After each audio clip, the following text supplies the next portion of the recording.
I'm Natalie Richardson. I'm 31 years old, and my parents kicked me out of their house for refusing to contribute to my sister's extravagant wedding. What they didn't know was that I had the power to freeze their mortgage with a single phone call, and when I did, their perfect little world came crashing down around them. Before we jump back in, tell us where you're tuning in from, and if this story touches you, make sure you're subscribed, because tomorrow, I've saved something extra special for you. It started 3 months ago at what was supposed to be a casual Sunday brunch at my parents' estate in Maple Ridge, a wealthy suburb just outside of Portland, Oregon. My mother, Patricia, had made her famous blueberry pancakes, the ones she only makes when she wants something big. My father, Gerald, was pouring mimosas like we were celebrating a holiday. And my younger sister, Cassandra, was practically glowing with excitement about her upcoming wedding to her fiancé, Trevor Huntington. I should have known something was wrong the moment I walked through that door. But before I tell you how a simple family brunch turned into the biggest power shift my family has ever experienced, let me ask you, where are you watching from? Drop your city or country in the comments below. And if stories about family manipulation, hidden power moves, and ultimate justice resonate with you, make sure you hit that subscribe button.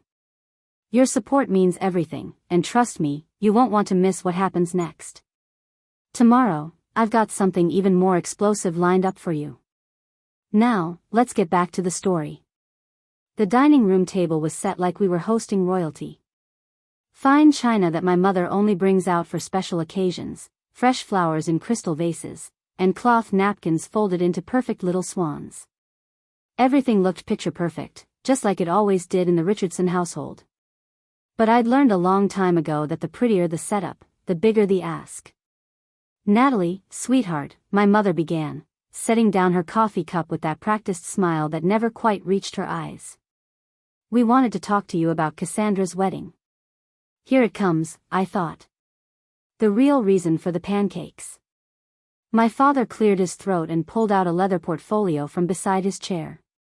He spread several pages across the table, pushing aside the flower arrangement to make room. I recognized his handwriting immediately, neat columns of numbers, categories, calculations. This wasn't a casual conversation.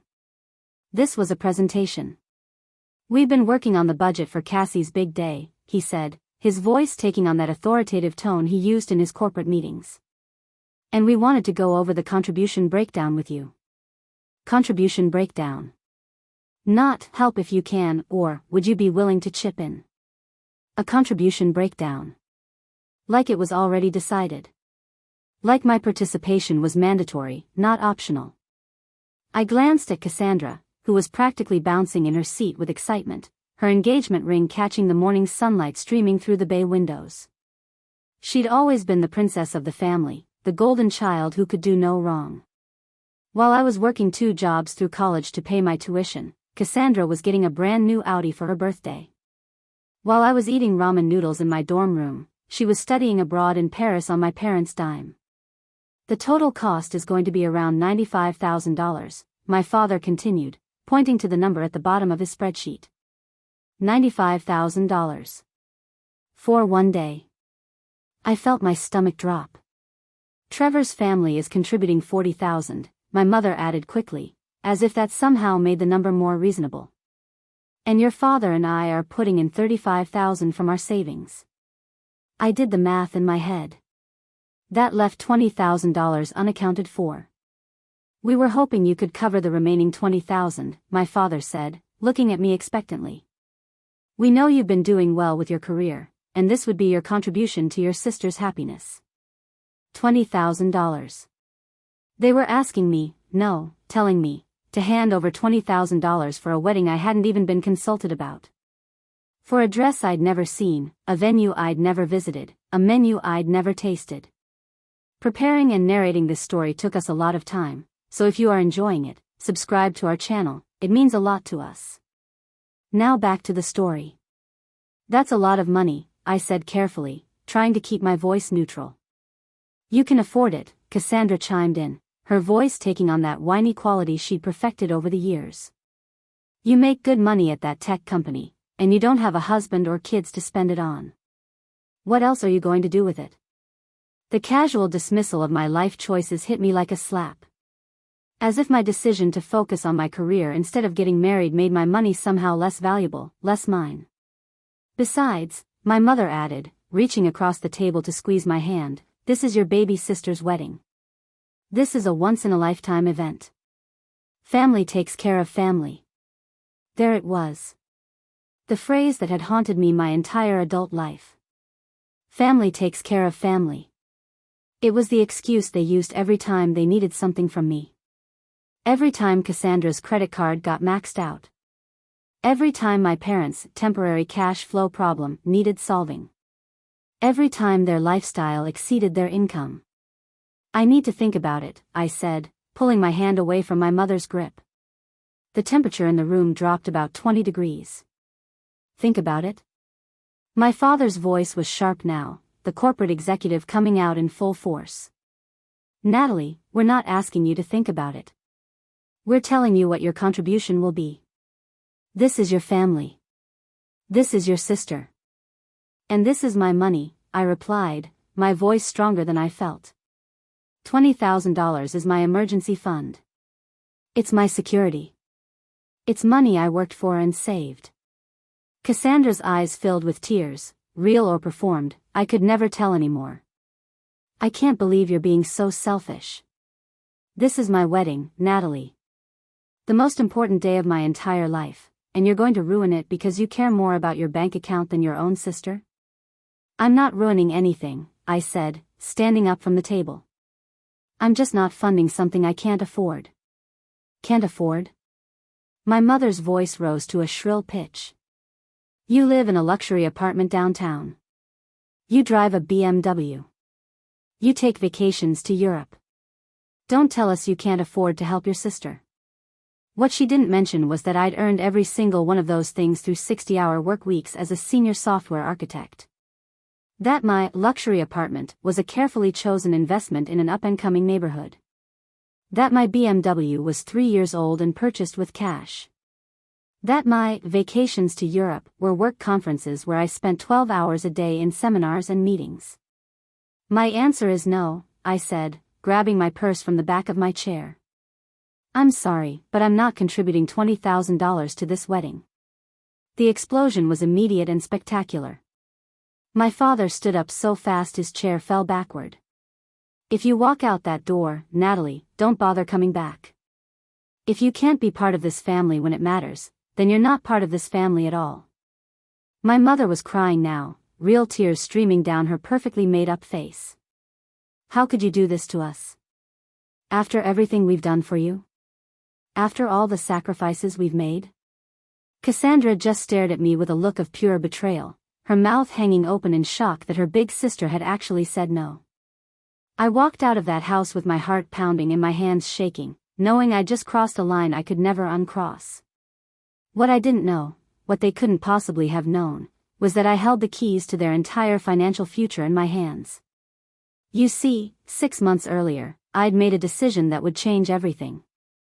A decision that gave me more power over my parents' lives than they'd ever had over mine. And they were about to find out exactly what happens when you push someone too far. But I'm getting ahead of myself. Before I tell you how I froze their mortgage and watched their world crumble, I need you to understand how we got here. I need you to see the pattern that had been building for 31 years. Because this wasn't about a wedding. This was about a lifetime of being treated like the family ATM while my sister got treated like royalty. If you're enjoying this story so far, do me a favor and hit that like button. Drop a comment telling me if you've ever been in a situation where family expected you to sacrifice your financial security for their choices. And make sure you're subscribed, because what happens next is going to blow your mind. Let me take you back to where this really began. The first time I realized my family saw me differently than they saw Cassandra, I was 9 years old. It was her 6th birthday party, and my parents had rented out the entire Riverside Country Club in Maple Ridge for what they called a princess celebration. There were ponies, a bounce castle, a professional photographer, and a cake that cost more than most families spent on groceries in a month. I remember standing in the corner of that party, wearing a hand-me-down dress from my cousin, watching Cassandra open present after present while a crowd of adults cooed over how special she was. When it was my turn to give her my gift, a small jewelry box I'd bought with money I'd saved from my allowance over 3 months. My mother barely glanced at it before setting it aside with the others. "That's sweet, Natalie," she'd said dismissively. "Now go help Aunt Diane with the gift table." Even at 9, I understood what that meant. Cassandra was the star. I was the stagehand. Growing up in Maple Ridge, one of Portland's most affluent suburbs, meant that appearances were everything. Our house on Willowbrook Drive was a sprawling colonial with white columns, manicured hedges, and a circular driveway that my father pressure-washed every Sunday. From the outside, we looked like the perfect American family.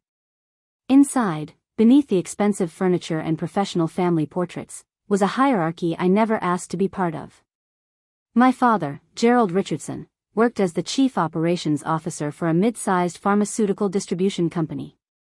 He made a comfortable 6-figure salary, comfortable, but not extravagant.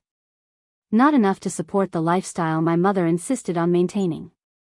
Patricia Richardson had never worked a day since she married my father at 23. Her full-time job was managing the family's image, which meant junior league meetings, charity galas, and making sure the neighbors never suspected we were living beyond our means. Cassandra, 3 years younger than me, had been treated like visiting royalty from the moment she was born. Where I was expected to be responsible, practical, and self-sufficient, Cassandra was encouraged to dream big, ask for everything, and never settle for less than perfection. My mother used to say that Cassandra had expensive taste, like it was a charming personality trait rather than a character flaw that would cost them everything. The pattern was set early and reinforced constantly. When I was 12 and wanted to join the school's robotics club, my parents said we couldn't afford the $200 participation fee. "Maybe next year," my father had said, barely looking up from his newspaper. 3 weeks later, Cassandra wanted to take horseback riding lessons at an exclusive stable across town. The lessons cost $400 a month. She started the following Saturday. When I was 15 and needed a new laptop for my advanced placement computer science class, my parents told me to use the family desktop in the den. "You don't need your own computer," my mother said. "That's just wasteful." 6 months later, Cassandra decided she wanted to start a fashion blog. She got a MacBook Pro, a professional camera, and a ring light setup that transformed her bedroom into a personal studio. When I was 16 and got my first job at a local coffee shop, working weekend shifts to save money for college, my parents praised my work ethic and responsibility. What they really meant was they were relieved they wouldn't have to fully fund my education. When Cassandra turned 16, she got a credit card linked to my parents' account for emergencies. Within 3 months, she'd racked up $3,000 in charges at boutique clothing stores and trendy restaurants. I confronted my parents about it once, during my senior year of high school. We were sitting in the living room, and I'd just opened my college acceptance letters. I'd gotten into Oregon State University with a partial scholarship, but I still needed to come up with $15,000 a year for tuition, housing, and expenses. "I'm going to need to take out student loans," I told them, spreading the financial aid paperwork across the coffee table. My father barely glanced at it. "That's what loans are for, Natalie. It'll teach you financial responsibility." "But you paid for Cassie's trip to Europe last summer," I said, trying to keep the frustration out of my voice. "That cost almost $10,000. My mother's expression hardened. That was different. Cassandra was invited by her friend's family. It was a cultural experience. It was a vacation, I corrected. And I'm asking for help with my education." "Natalie," my father said, his voice taking on that patronizing tone I'd learned to hate, "you're smart and capable. You'll figure it out. Cassandra needs more support because she's more delicate. She's not as naturally driven as you are." Delicate. That was their code word for spoiled. For incapable of handling disappointment. For never having been told no in her entire life.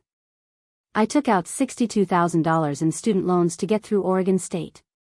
I worked 20 hours a week at the university IT help desk while carrying a full course load. I ate ramen noodles and dollar menu items while Cassandra posted Instagram photos from expensive brunches in Portland's Pearl District, funded by the allowance my parents gave her. Meanwhile, Cassandra enrolled at the Portland Art Institute, a private college with a $45,000 annual tuition. My parents paid every penny. When I asked how they could afford it after claiming they couldn't help me, my mother said, "We refinanced the house. Family makes sacrifices for family." What she didn't say was that I wasn't included in that definition of family. Or rather, I was only included when they needed something from me. The financial demand started in earnest when I graduated and landed my first real job as a junior software developer at Tech Vista Solutions, a growing tech company in downtown Portland. My starting salary was $72,000, more money than I'd ever imagined making right out of college. I was 22 years old, living in a modest studio apartment, and finally feeling like I could breathe. That's when the phone calls started. "Natalie, honey, Cassandra's car broke down, and the repair is going to be $1,800. Could you help us out? Just this once? Natalie, your sister's credit card got declined at her favorite boutique. Could you lend her $500 until her next allowance comes?" She was so embarrassed. "Natalie, we had some unexpected expenses this month. Could you cover Cassie's car insurance? Just for a few months until we get back on our feet? Just this once. Just until next month. Just for a few months." The temporary assistance that never ended. By the time I was 25, I'd lent my family over $30,000. None of it was ever paid back. When I tried to bring it up, my father would get defensive and angry. "We raised you for 18 years, Natalie. Fed you, clothed you, put a roof over your head. You don't get to send us a bill for being your parents." But I could send them money for Cassandra's shopping addiction, apparently. The real breaking point should have been 2 years ago, when I discovered that my parents had opened a credit card in my name without my permission. I only found out when a collections agency called me at work, asking about $8,500 in unpaid charges. When I confronted my parents, my mother actually cried and said they'd been planning to pay it off before I found out. "We were in a tight spot," my father explained, his voice defensive. "Cassandra needed some work done on her car, and we knew you'd want to help if you understood how serious it was. They'd committed identity theft, forged my signature on credit applications, and somehow made it sound like they were doing me a favor by not asking first. I paid off the credit card to protect my credit score, but something inside me changed that day. I stopped being the reliable daughter who always said yes. I started being the strategic daughter who planned for the inevitable next crisis. That's when I started learning about financial instruments, investment strategies, and wealth protection. I wasn't just climbing the corporate ladder anymore. I was building something that would give me independence and, if necessary, power. By age 28, I'd been promoted to senior software architect at Tech Vista, earning $165,000 a year. I'd also started a side consulting business, building custom software solutions for small businesses. That brought in another $50,000 annually. But I lived modestly, saved aggressively, and told my family almost nothing about my financial success. When they saw my nice apartment, I told them the company subsidized it. When they saw my BMW, I said I got a deal through a company program. When they noticed I seemed comfortable, I attributed it to budgeting well and changed the subject. What they didn't know was that I'd saved over $200,000 in liquid assets. What they didn't know was that I'd started investing in real estate, small rental properties in up-and-coming Portland neighborhoods. What they didn't know was that I'd built a financial empire while they were still asking me for grocery money. Most importantly, what they didn't know was what I'd done 8 months ago, when my parents' mortgage lender went through a corporate restructuring. Cascade Regional Bank, the small regional institution that held my parents' mortgage, was absorbed by a larger national bank. During the transition, thousands of loan servicing rights were being sold off to private investment groups to streamline the consolidation. These mortgage servicing rights, MSRs, are essentially the right to collect payments and manage loans without actually owning the underlying debt. Through my network in the Portland tech and investment community, I'd heard about these opportunities. And through a private investment group I'd joined, I'd learned exactly how to acquire them. I didn't set out to buy my parents' mortgage servicing rights specifically. I was looking at a package deal, 15 residential mortgages in the Maple Ridge area that were being sold as a bundle for $340,000. It was a solid investment.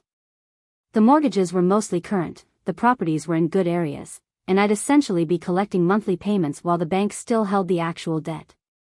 I didn't realize my parents' mortgage was in the package until I was reviewing the property addresses 2 weeks after the purchase closed. When I saw 847 Willowbrook Drive, Maple Ridge, Oregon, in the spreadsheet, I actually laughed out loud. The universe, it seemed, had a twisted sense of humor. For a moment, I considered selling off that particular servicing right. Mixing family and business seemed complicated. But then I looked at their payment history, and my blood ran cold. They'd missed 2 payments in the last 6 months. They were consistently late. And based on the notes in the file, they'd called the bank 3 times asking about forbearance options. My parents, who drove luxury cars, belonged to country clubs, and just threw a $15,000 engagement party for Cassandra, were struggling to make their mortgage payments. That's when I understood the real situation. They weren't asking me to contribute to the wedding because they wanted me to be part of Cassandra's special day. They were asking because they were drowning in debt and needed my money to stay afloat. The wedding contribution wasn't about family. It was about survival. My $20,000 was supposed to be used to catch up on their mortgage, pay down their credit cards, and keep the illusion of their perfect life going for a few more months. I decided to hold on to the mortgage servicing rights and see what developed. I didn't have to wait long. 3 months later, I got that invitation to Sunday brunch. The blueberry pancakes. The mimosas. The contribution breakdown spreadsheet. And when they kicked me out for refusing to fund their fantasy, they had no idea they'd just declared war on the one person who held their financial future in her hands. Within 48 hours, I'd make a decision that would change everything. A decision that would show them exactly what happens when you push someone too far. But I'm getting ahead of myself again. First, let me tell you about the 72 hours after I walked out of that brunch. The phone calls, the text messages, the family members they recruited to pressure me. Because before I pulled the trigger on my plan, I wanted to give them one last chance to be reasonable. They chose war instead. If you're still with me, drop a like on this video. And comment below, have you ever been treated like the family bank while a sibling got everything handed to them? I want to hear your stories. Make sure you're subscribed because part 3 is going to get intense. Trust me, you won't want to miss what happens next. The morning after that disastrous brunch, I woke up to 43 text messages and 11 voicemails. My phone had been buzzing non-stop since 6:30 a.m., lighting up my bedroom like a strobe light at a nightclub. The first message was from my mother, sent at 6:47 a.m. Natalie, we need to talk about your attitude yesterday. This behavior is unacceptable. Call me immediately. By 7:15 a.m., the tone had shifted. Your father and I are very disappointed in you. Cassandra cried herself to sleep last night. I hope you're proud of yourself. By 8 a.m., Cassandra herself had joined the assault. I can't believe my own sister would sabotage my wedding. Trevor's parents are asking questions about why we're short on funds. You're humiliating me in front of my future in-laws. How am I supposed to explain that my sister doesn't love me enough to help? I deleted the messages without reading most of them and got ready for work. But they weren't done. At 10:30 a.m., while I was in a strategy meeting with my development team at Tech Vista, my assistant knocked on the conference room door. Natalie, there's a woman in the lobby who says she's your mother. She's asking to see you and says it's urgent. My stomach dropped.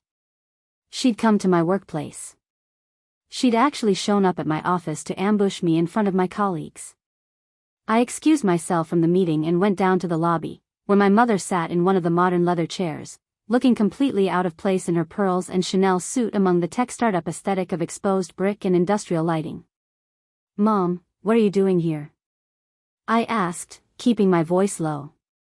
She stood up quickly, her purse clutched in both hands like a weapon. You wouldn't answer my calls. What choice did you give me? I'm at work. This isn't appropriate. What's not appropriate, she hissed, stepping closer, is you abandoning your family when we need you most. Natalie, we need to talk about this wedding contribution. There's been a misunderstanding. There's no misunderstanding. I said no. Her expression shifted from stern to wounded in an instant, a performance she'd perfected over decades. Sweetheart, I think you're not seeing the full picture here. This isn't just about Cassandra's wedding. This is about our family staying strong, staying together. When one of us succeeds, we all succeed. When one of us needs help, we all chip in. That's interesting, I said, crossing my arms. Because I don't remember everyone chipping in when I needed help with my student loans. Or when I was working 2 jobs to pay my rent after college. Or when I was eating cereal for dinner because I couldn't afford groceries and loan payments. My mother's eyes narrowed. That was different. You were young and learning to be independent. We were teaching you responsibility. No, you were showing me that Cassandra gets support and I get lectures about responsibility. There's a difference. Natalie Richardson, I did not raise you to be this selfish. Her voice rose loud enough that a few Tech Vista employees glanced over from the coffee station. Your sister is planning the most important day of her life, and you're sabotaging it because you're jealous. I'm not jealous. I'm broke from decades of funding her lifestyle. Broke? My mother actually laughed, a sharp, ugly sound. You live in a luxury building in the Pearl District. You drive a car that costs more than most people make in a year. Don't stand there and tell me you're broke. I'm not giving you $20,000, Mom. That's final. She stepped even closer, her voice dropping to a threatening whisper. Then you're not welcome at the wedding. You're not welcome at family dinners. You're not welcome in this family at all until you remember what family loyalty means. I looked at her, really looked at her, and saw something I'd been avoiding for years. She didn't love me. She loved what I could provide. I was an ATM with a daughter-shaped facade, and the moment I stopped dispensing cash, I became worthless to her. I can live with that, I said quietly. The shock on her face was almost worth the pain in my chest. She'd expected me to crumble, to apologize, to write the check just to keep the peace. She'd played this game successfully for 31 years. She didn't know how to handle me actually calling her bluff. You'll regret this, she said, her voice shaking with rage. When Cassandra's wedding is ruined because we can't afford the venue we promised, when she's humiliated in front of Trevor's family, when everyone asks why the bride's sister wasn't there, you'll regret this decision for the rest of your life. She turned and walked out of the lobby, her heels clicking sharply against the polished concrete floor. I went back to my meeting, but I couldn't focus. My hands were shaking, and I kept losing track of the conversation about our Q3 product roadmap. Finally, I excused myself early and went back to my office. That's when my phone rang with a number I didn't recognize. I almost didn't answer, but something made me pick up. Natalie Richardson? The voice was male, professional, vaguely familiar. Speaking. This is Dennis Carmichael from Prestige Properties. I'm calling about the rental application you submitted for Unit 4B at Harborview Apartments. I frowned. I didn't submit a rental application. I already have an apartment. There was a pause.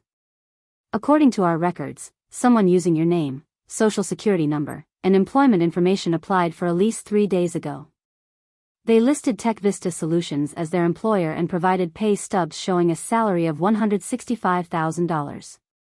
My blood ran cold. I did not submit that application. Someone is using my identity. I see. Well, the application was denied anyway due to inconsistencies in the credit check. I'm calling because our policy requires us to notify applicants, and I wanted to make sure there wasn't fraud involved. After I hung up with Dennis Carmichael and filed a police report for identity theft, I sat at my desk staring at my computer screen, trying to process what had just happened. Someone had tried to rent an apartment using my identity. The timing was too perfect to be coincidental. This happened 3 days ago, the same week my parents would have started planning their wedding contribution conversation.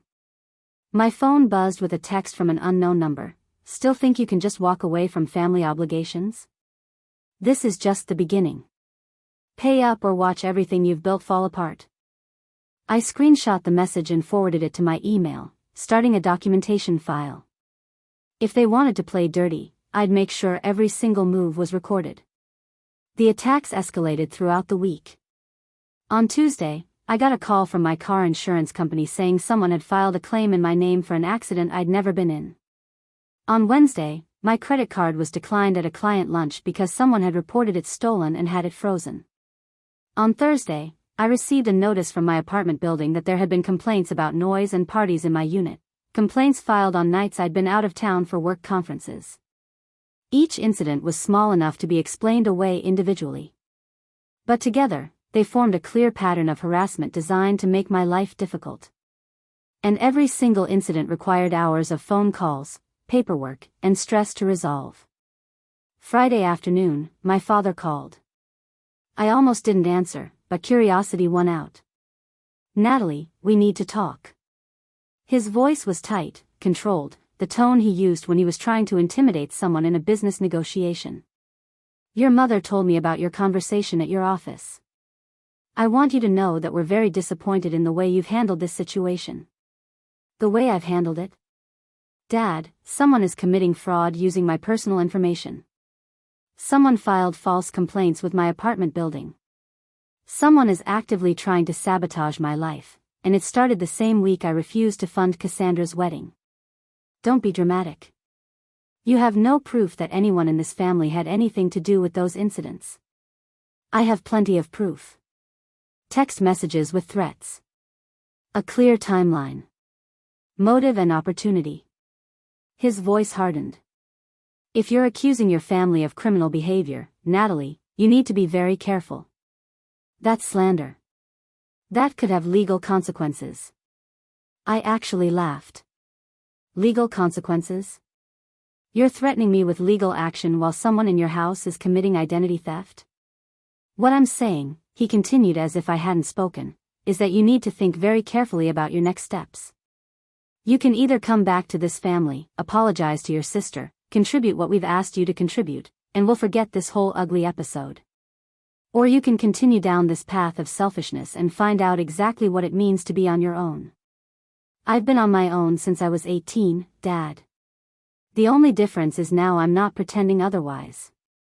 "Fine." His voice went ice cold.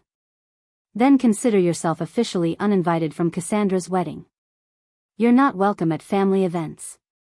You're not part of this family anymore. And when things get difficult for you, and they will, don't come crying to us for help." He hung up before I could respond. I sat in my office for a long time after that call, staring at the Portland skyline through my window. The sun was setting, painting the buildings in shades of orange and pink. It was beautiful, and I felt nothing.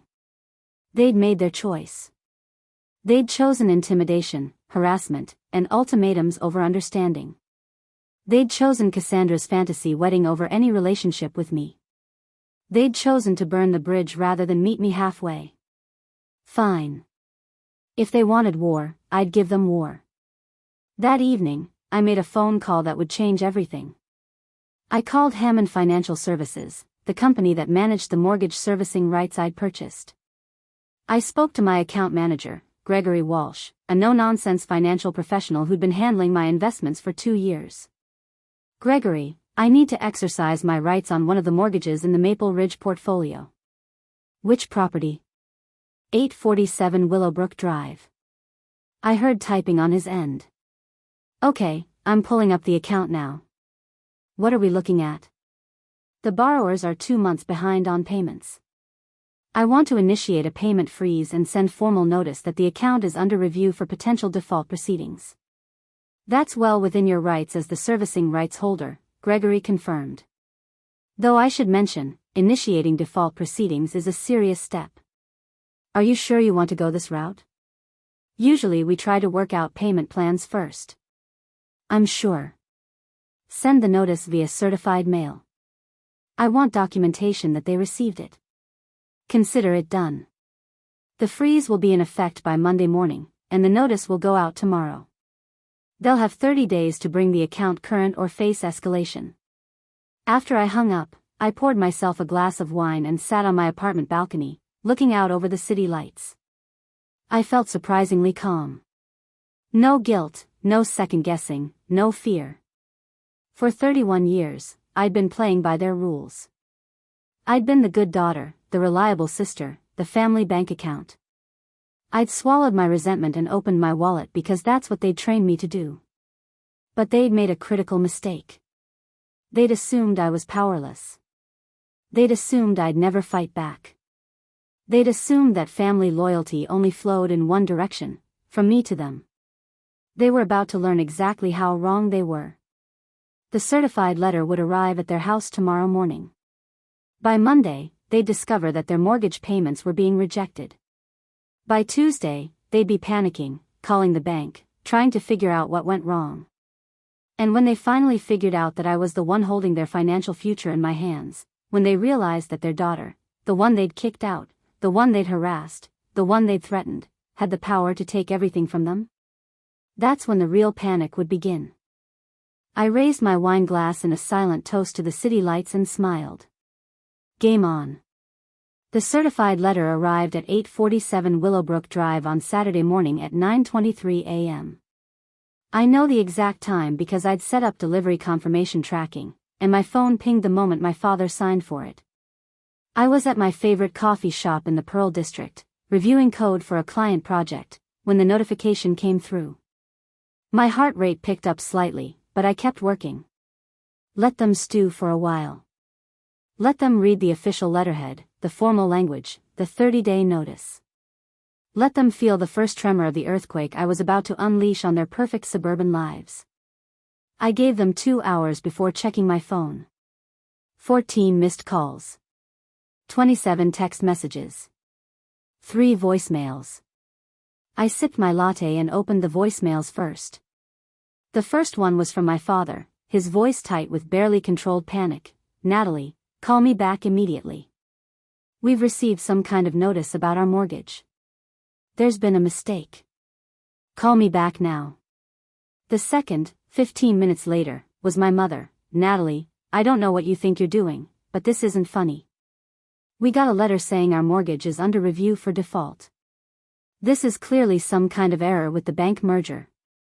Call us back so we can figure out who to contact. The third voicemail made me smile. My father again, but this time his corporate executive composure had completely cracked. Natalie, the letter says Hammond Financial Services now handles our mortgage servicing. I looked them up. That's your investment company. That's your name on the corporate filings. What the hell did you do?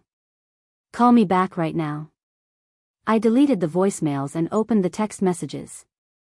Most were variations of call us immediately and we need to talk. But there was one from Cassandra that caught my attention. I don't know what sick game you're playing, but mom is having a panic attack and dad is threatening to call his lawyers. Whatever you did, fix it. I turned off my phone and went back to my coding. They could wait. I spent the rest of Saturday deliberately ignoring their attempts to contact me. I went to the gym, got a massage, had dinner with my friend Rachel from work, and watched a movie. Every few hours, I'd turn on my phone just long enough to see the number of missed calls climbing, 23, 31, 47, before turning it off again. By Sunday morning, my inbox had 62 unread messages from various family members. Even my Aunt Diane, my mother's sister who I hadn't spoken to in 3 years, had sent a message. Natalie, your parents are very upset. Please call them and work this out like adults. Sunday afternoon, I finally responded. Not to my parents, but to Cassandra. I kept it simple, not a game. Not a mistake. Call Hammond Financial Services if you want to discuss your parents' mortgage situation. Office hours are Monday through Friday, 9 a.m. to 5 p.m. Her response came back in seconds. What are you talking about? Why would I call your company about their mortgage? I didn't reply. At 4:47 p.m. on Sunday, my doorbell rang. I checked the video intercom and saw my father standing in the lobby of my building, his face red, his expensive suit rumpled like he'd been wearing it all day. I pressed the speaker button. Dad. Natalie, let me up. We need to talk about this mortgage situation face to face. No. What do you mean, no? I'm your father. I drove all the way downtown. Let me up right now. You told me I wasn't part of the family anymore. You uninvited me from Cassandra's wedding. You made your choice. Now I'm making mine. Natalie and Richardson, don't you dare. I ended the call and muted the intercom. He stayed in my lobby for 20 minutes, repeatedly pressing the call button, which I could see flashing silently on my screen. Eventually, building security asked him to leave. I watched on the camera feed as he argued with the guard, gesturing angrily, before finally storming out to his Mercedes. Monday morning, I arrived at my office at 7:30 a.m. and immediately called Gregory Walsh at Hammond Financial. Gregory, good morning. I need a status update on the Willowbrook Drive property. Morning, Natalie. I was just about to call you, actually. We've received 17 phone calls since we opened at 9 a.m. yesterday. Your parents have been calling every hour trying to make a payment. The wife even called from what sounded like her car at 6 a.m. this morning, before we officially opened. And you've been following protocol? Absolutely. Every payment attempt has been declined with a reference to the notice they received. We've informed them that the account is under review and no payments can be processed until the review is complete. They're not handling it well. That's putting it mildly, I said. What exactly are they saying? Gregory chuckled. The father keeps demanding to speak to a supervisor and threatening legal action. The mother keeps crying and saying there's been a mistake, that they're not in default, that they just need to make their payment. We've had to remind them multiple times that being 2 months behind in payments is, by definition, being in default. Have they figured out the connection yet? Oh, they've figured it out. Your father called at 10:07 a.m. yesterday specifically asking if you were the owner of Hammond Financial Services. Our receptionist confirmed that you're the primary investor and decision-maker for the mortgage servicing portfolio that includes their property. How did he react? He went silent for about 10 seconds, then hung up without another word. I felt a rush of satisfaction that was almost physical. Perfect. Maintain the freeze for the full 30-day period. Document every contact attempt. If they want to discuss payment arrangements, they need to submit a formal request in writing. Understood. Though I should warn you, the father mentioned something about consulting with attorneys. You might want to give your legal counsel a heads up.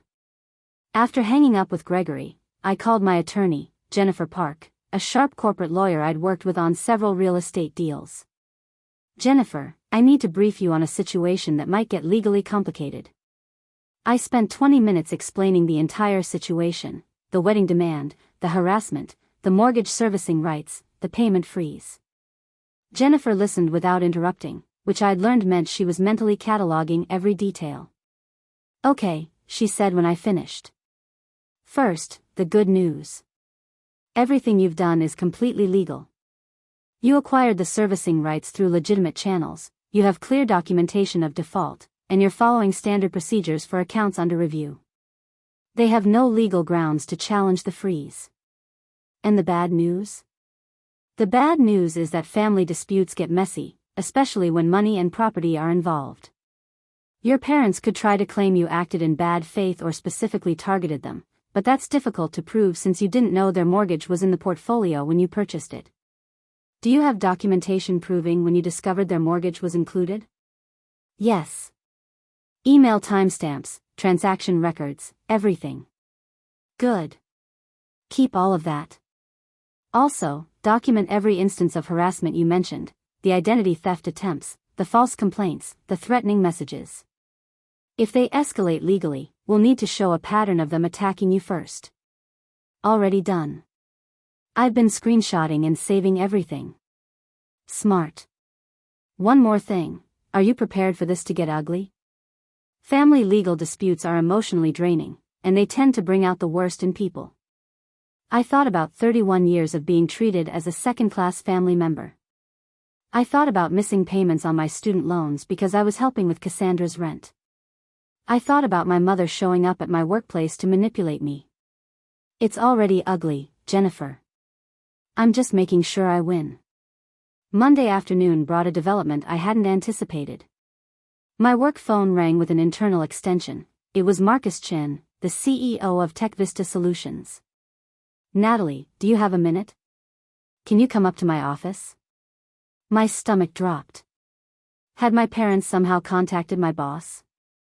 I took the elevator to the top floor where the executive offices were located. Marcus's assistant waved me through, and I found him standing by his window, looking out over the Portland skyline. Close the door, please, he said without turning around. I did, my mind racing through worst-case scenarios. He turned to face me, his expression unreadable. I received a very interesting phone call this morning from a Gerald Richardson. He claims to be your father. My face flushed with anger and embarrassment. Marcus, I'm so sorry. Whatever he said. He held up a hand. Let me finish. He told me that you've been under significant stress lately, that there's been a family emergency, and that you might be making some poor decisions that could affect your work performance. He suggested that the company might want to put you on a leave of absence for your own good. I felt like I'd been punched in the stomach. That's not true. There's no emergency, and my work performance has been excellent. I know, Marcus said calmly.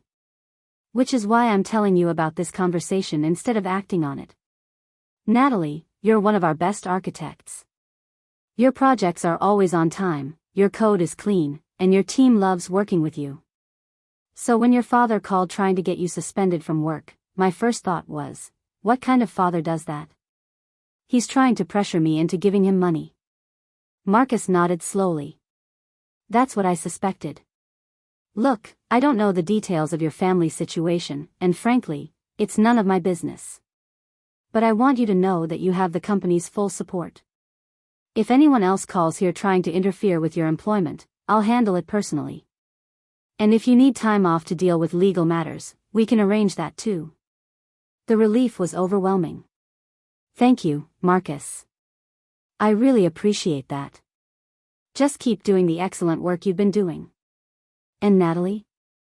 Whatever's happening with your family, I hope you know your worth isn't determined by them. You've built an impressive career completely on your own merit. As I left his office, I realized something important. My parents had just showed their hand. They'd escalated from personal harassment to actively trying to sabotage my career. They were desperate, panicking, and making mistakes. Good. Tuesday morning, I received an email that made everything even better. It was from Trevor Huntington's mother, Judith Huntington, sent to my personal email address that she must have gotten from Cassandra. Dear Natalie, I hope this message finds you well. My husband and I have been hearing concerning things about some family tensions regarding the wedding finances. Trevor has mentioned that there have been some disagreements, and we're wondering if there's something we should know about the financial stability of Cassandra's family. As you can understand, we want to ensure our son is entering a marriage with full transparency about any financial difficulties. Would you be willing to have a confidential conversation? Regards, Judith Huntington. I read the email 3 times, a slow smile spreading across my face. The Huntingtons were old money from Seattle, the kind of family where financial responsibility and transparency were sacred values. They'd agreed to contribute $40,000 to the wedding because they assumed the bride's family was equally stable and responsible. Now they were starting to suspect otherwise. I crafted my response carefully. Dear Mrs. Huntington, thank you for reaching out.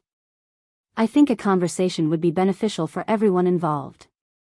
I'm available for a phone call at your convenience. I should mention that I've recently become aware of some financial matters regarding my parents that you and your husband might want to know about before the wedding proceeds. Best regards, Natalie Richardson. I hit send and leaned back in my chair. My parents had spent years building an image of suburban perfection. They'd leveraged that image to secure a wealthy son-in-law for Cassandra. They'd assumed their financial problems could be hidden behind country club memberships and luxury cars. But images crack under pressure.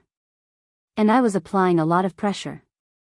Wednesday afternoon, my phone rang with a number I didn't recognize. Against my better judgment, I answered. Natalie Richardson? The voice was female, older, cultured. Speaking. This is Judith Huntington. Thank you for agreeing to speak with me. I hope you don't mind that I'm calling directly rather than arranging something formal. Not at all, Mrs. Huntington. Please, call me Judith. Natalie, I'll be direct. We've known Cassandra for about a year now, since she and Trevor started dating seriously. Your parents have been lovely, and we've enjoyed getting to know them. But in the past few weeks, some things have come to light that concern us.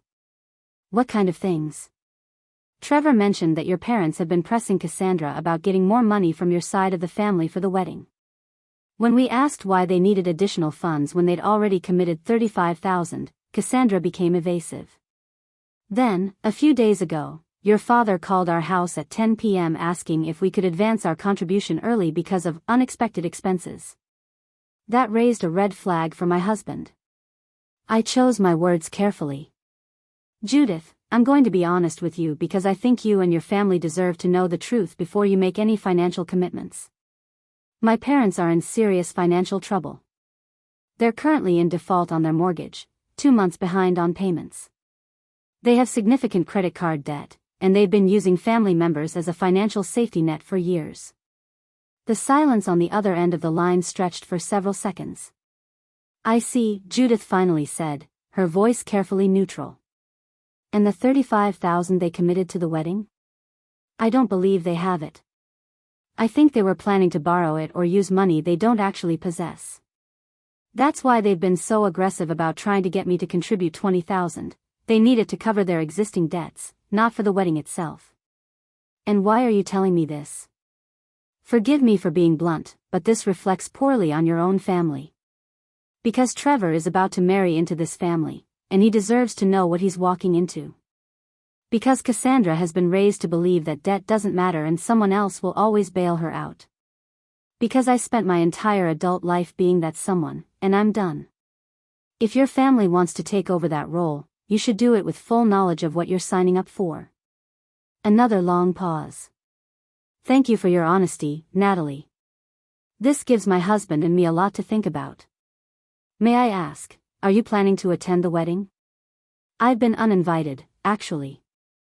I was told I'm no longer part of the family because I refused to fund a wedding I couldn't afford. That's unfortunate. Well, thank you again for your candor. I suspect my husband and I will be having some serious conversations with Trevor very soon. After she hung up, I sat at my desk feeling something I hadn't felt in weeks, hope. Not hope that my family would change or apologize, but hope that consequences were finally catching up with them. The dominoes were starting to fall. My phone buzzed with a text from an unknown number. You just made the biggest mistake of your life. You have no idea what you've done. I screenshot it, added it to my evidence file, and got back to work. They wanted to play chicken with someone who had nothing left to lose. They were going to lose spectacularly. Thursday morning started with an email from Gregory Walsh that made my coffee taste even better than usual. Natalie, your parents showed up at our office yesterday afternoon demanding to speak with you in person. Security had to escort them out when your father became verbally aggressive with our receptionist. We've documented the incident and added it to the case file. They're now banned from entering our building. Just wanted you to be aware. I was reading the email for the second time when my work phone rang. It was Jennifer Park, my attorney. Natalie, we have a situation. I just received a cease and desist letter from a lawyer named Arthur Pemberton at Pemberton and Associates. He represents your parents. My pulse quickened. What does it say? It's threatening legal action for what they're calling predatory lending practices, elder financial abuse, and intentional infliction of emotional distress. It's mostly hot air and intimidation tactics, but I need you to come to my office this afternoon so we can go through our response strategy. How serious is this? On a scale of 1 to 10? About a 3. Pemberton is a small-time attorney who handles real estate closings and simple wills. This letter reads like he pulled template language from the internet. The claims are vague, he's threatening violations of statutes that don't actually apply to your situation, and he makes several factual errors about mortgage servicing rights. My guess is your parents picked the cheapest lawyer they could find, gave him a heavily biased version of events, and he fired off this letter without doing proper due diligence. So what do? We respond professionally, point out every error in his letter, provide documentation proving you've acted within your legal rights, and make it clear that any actual lawsuit would be frivolous and subject to sanctions. Then we let him explain to your parents that they don't have a case and will only waste money pursuing this. I met with Jennifer at her downtown office that afternoon. Her conference room table was covered with printouts, mortgage documents, email timestamps, bank records, screenshots of the threatening messages my family had sent. "Walk me through the harassment timeline one more time," Jennifer said, her pen poised over a legal pad. I went through everything systematically. The identity theft attempt with the rental application. The false insurance claim. The fraudulent report to my credit card company. My father's call to my CEO. The threatening text messages. The constant voicemails and emails. And you have documentation for all of this? Every single incident. Screenshots, police reports, witness statements from my building management and my boss. Jennifer smiled. "Natalie, here's what's going to happen. I'm going to draft a response to Pemberton that's going to scare the hell out of him. We're not just going to defend against their baseless claims, we're going to go on offense. We're going to outline every illegal action your family has taken, provide evidence, and make it clear that if they pursue legal action, we'll file counterclaims for harassment, identity theft, defamation, and interference with employment." Will that work? It'll work because it's all true and documented. Most importantly, it'll work because your parents can't afford a prolonged legal battle. They're already in default on their mortgage. Legal fees for a case like this would run into the tens of thousands of dollars. Once Pemberton realizes what he's walked into, he'll advise them to settle or drop it entirely. That evening, while I was at the gym trying to work off the stress of the day, Cassandra called. I almost didn't answer, but curiosity got the better of me. "What do you want, Cassie?" Her voice was different than I'd ever heard it, small, scared, lacking all her usual entitled confidence. "Natalie, please. Trevor's parents want to postpone the wedding." I stopped mid-stride on the treadmill. "What?" "They called this morning and said they need to reassess the financial arrangements before they commit any more money. Trevor told me his mom talked to you." "What did you tell her?" "I told her the truth." "The truth?"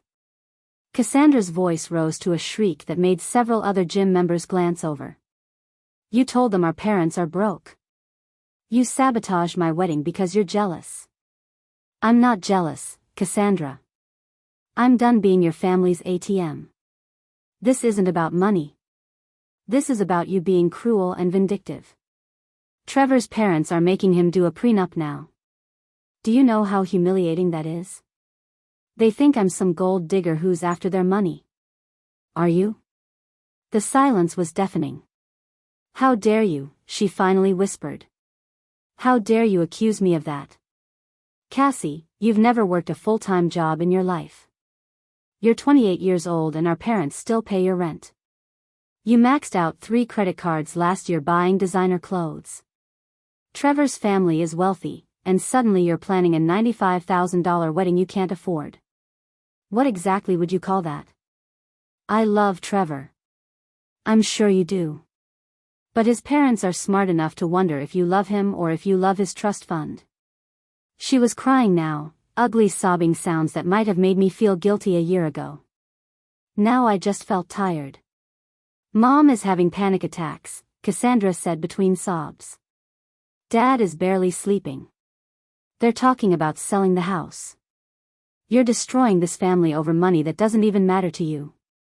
If it doesn't matter, then you won't mind that I'm keeping it. I hate you. I hope you know that. I will never forgive you for this. I can live with that." I hung up and went back to my workout. Friday brought the escalation I'd been anticipating. I was in the middle of a video conference with a client when my assistant messaged me, "Police are here. They want to talk to you about a complaint filed by your parents." I excused myself from the meeting and went to the lobby where 2 Portland police officers were waiting, a middle-aged woman with sergeant stripes and a younger male officer. Natalie Richardson, the sergeant asked. That's me. What's this about? Your parents filed a report claiming you've stolen property from them and are engaging in extortion. They're asking us to investigate. I felt my face flush with anger. That's a false report. I haven't stolen anything. The sergeant's expression was neutral, professional. They claim you're illegally withholding their mortgage payments and demanding money in exchange for processing those payments. They showed us a letter from something called Hammond Financial Services with your name on it. Officers, I'm the holder of the mortgage servicing rights for their property, which I acquired legally through a commercial investment transaction. Their mortgage is currently in default, they're 2 months behind on payments. I've initiated a standard review process, which is completely within my legal rights. This isn't theft or extortion. This is debt collection. The younger officer looked uncomfortable. Ma'am, your parents are pretty upset. They say you're doing this to retaliate because of some family argument about a wedding. Officers, I have an attorney who can explain the legal aspects of this situation better than I can. But I also have documentation of multiple instances of harassment from my family, including identity theft, fraudulent insurance claims, and threats. Would you like to see those police reports? The sergeant's expression shifted slightly. You filed reports against your family? I filed a report for identity theft on Monday.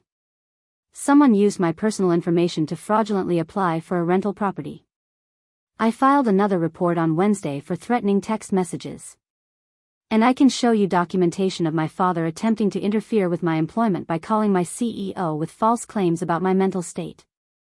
The two officers exchanged glances. This sounds like a civil matter that's gotten out of hand, the sergeant said carefully. We'll need to document the complaint your parents filed, but based on what you're telling us, this is a family dispute involving business transactions and debt collection. That's not something we typically get involved in unless there's clear evidence of criminal activity. Which there isn't, I said firmly. On my part, at least. But there is clear evidence of criminal activity on their part, which I've already reported. The sergeant nodded slowly.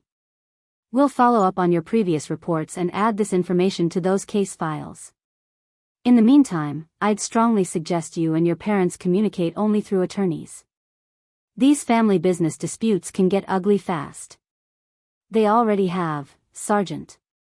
Trust me. After the police left, I called Jennifer immediately. They filed a false police report, I said without preamble. Claimed I stole from them and I'm committing extortion. That's a bold move, Jennifer said, and I could hear the clicking of her keyboard. Also a stupid one. Filing a false police report is itself a crime. Did the officers believe them? No. I showed them my documentation and referenced the reports I'd already filed against them. The officers said it was a civil matter. Perfect. This actually helps us. It shows a pattern of your parents making false accusations and wasting law enforcement resources. I'll add it to our response to Pemberton. Speaking of which, I sent our letter this morning. Should arrive at his office by end of day. What happens next?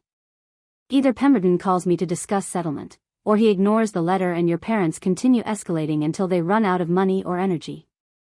My bet is on the former. No competent attorney wants to take a case this week to court. That evening, I did something I hadn't done in weeks. I went out with friends. Rachel from work had been asking me to join her and some colleagues for drinks, and I'd been putting it off because of the family drama. But sitting alone in my apartment waiting for the next crisis felt like letting them win. We went to a trendy rooftop bar in the Pearl District, the kind of place with craft cocktails and views of the city lights. I was on my second drink, actually laughing at one of Rachel's stories about a disastrous client meeting, when my phone buzzed. It was a text from Uncle Paul, my father's younger brother who I'd always liked but rarely saw. Natalie, heard about what's happening. Your dad called asking me for money to hire a better lawyer. Told him he should probably pay his mortgage instead. Thought you should know he's running out of options. Stay strong. I showed the text to Rachel, who'd been hearing bits and pieces of the story over the past few weeks. Your family is really something else, she said, shaking her head. They kick you out, harass you, try to destroy your career, and then act like you're the villain when there are consequences. The scary thing is they genuinely believe they're the victims, I said. In their minds, I'm the one being unreasonable. Family is supposed to sacrifice for each other, which apparently means I sacrifice for them and they do whatever they want. How are you holding up through all this? I thought about it. Honestly, better than I expected.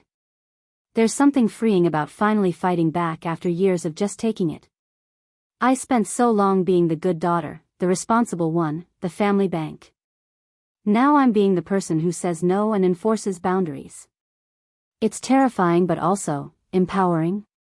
Rachel raised her glass. To boundaries. And to friends who don't ask you to fund their fantasy weddings. We clinked glasses, and for a moment, I felt genuinely happy. My phone buzzed again. This time it was an email from Trevor Huntington's personal address, sent late on a Friday night. Natalie, this is Trevor. I got your contact information from Cassandra's phone. I wanted to reach out directly because I think you deserve to know what's happening.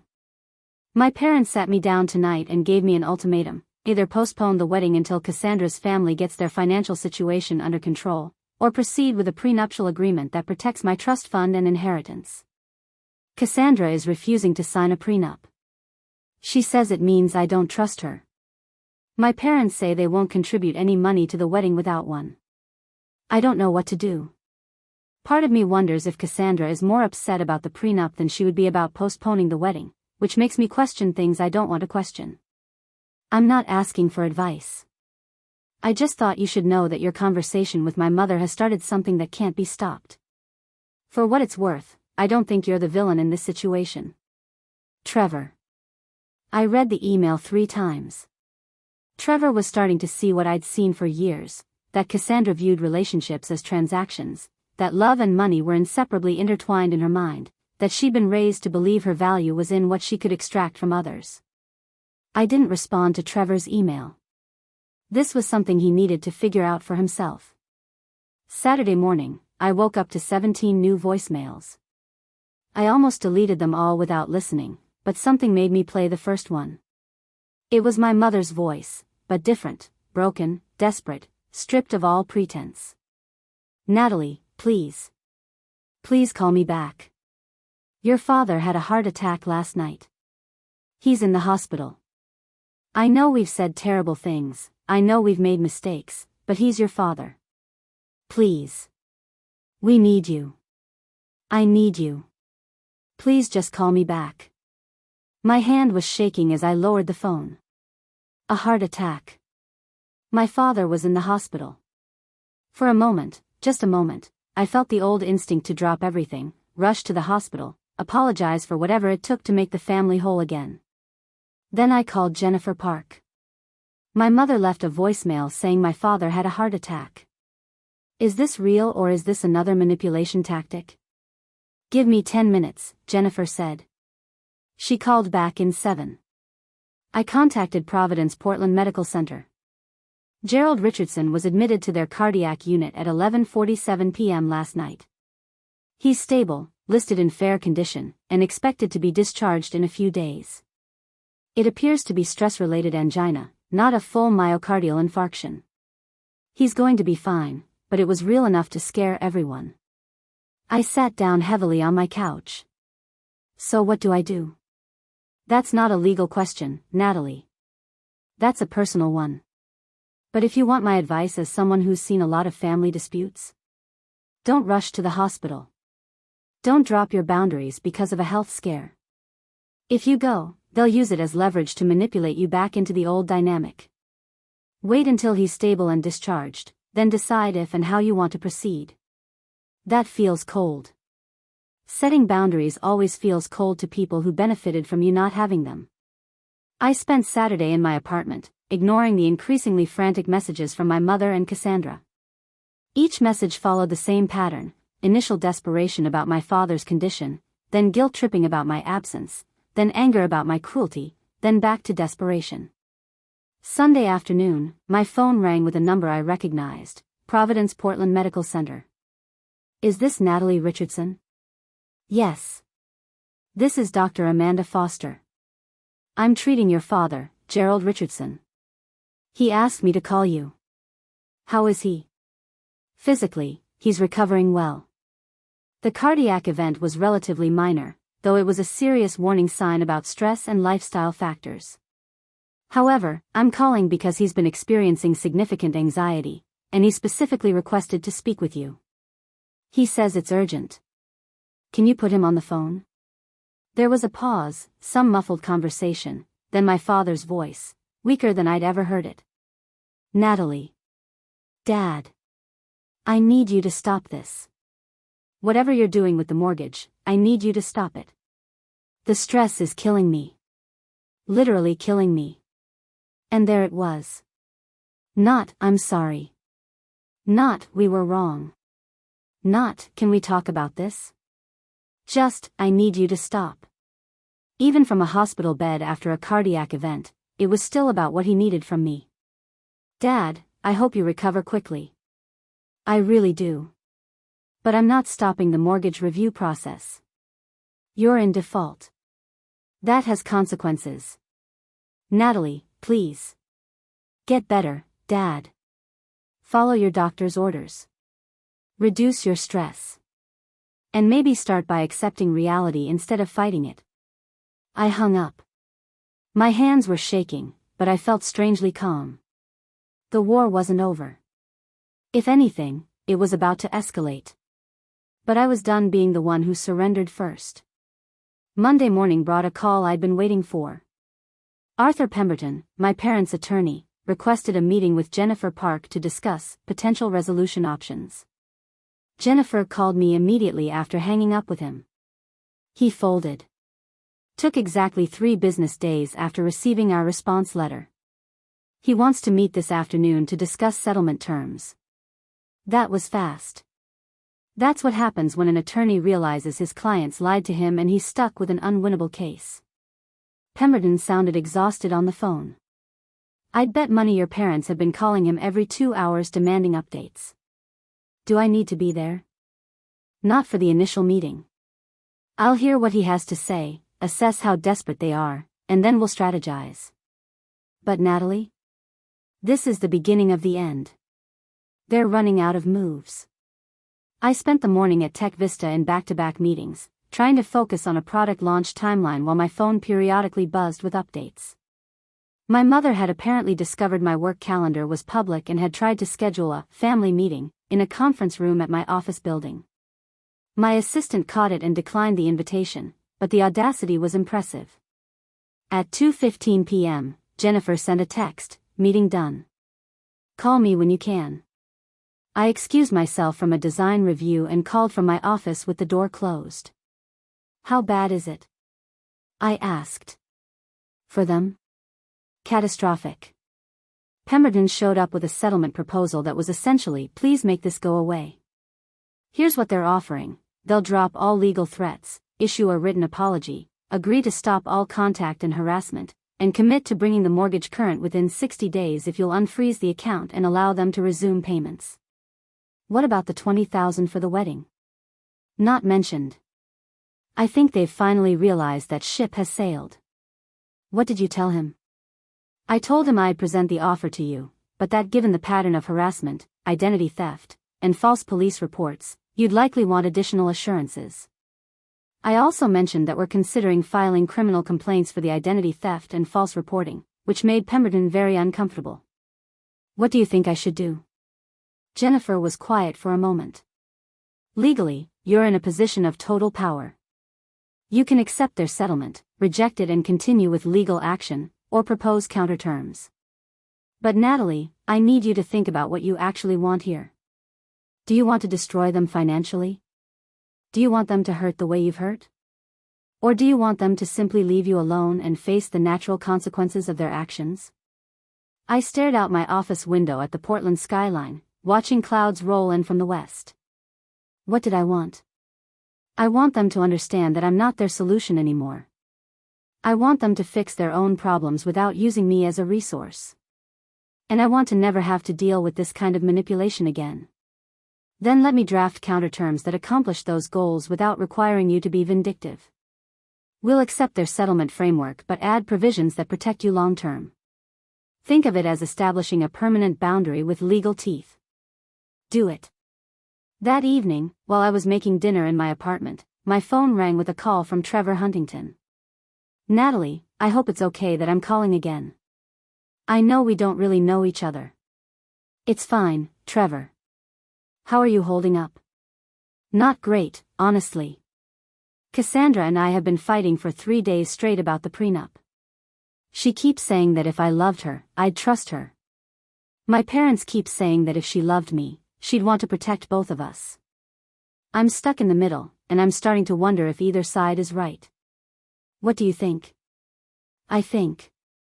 He paused, and I could hear the exhaustion in his voice.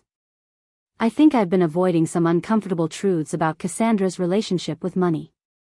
When we started dating, I thought she was sophisticated and cultured.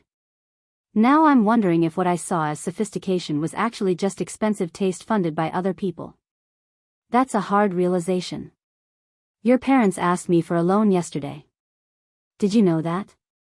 I nearly dropped the wooden spoon I was holding. They what? Your dad called me from the hospital.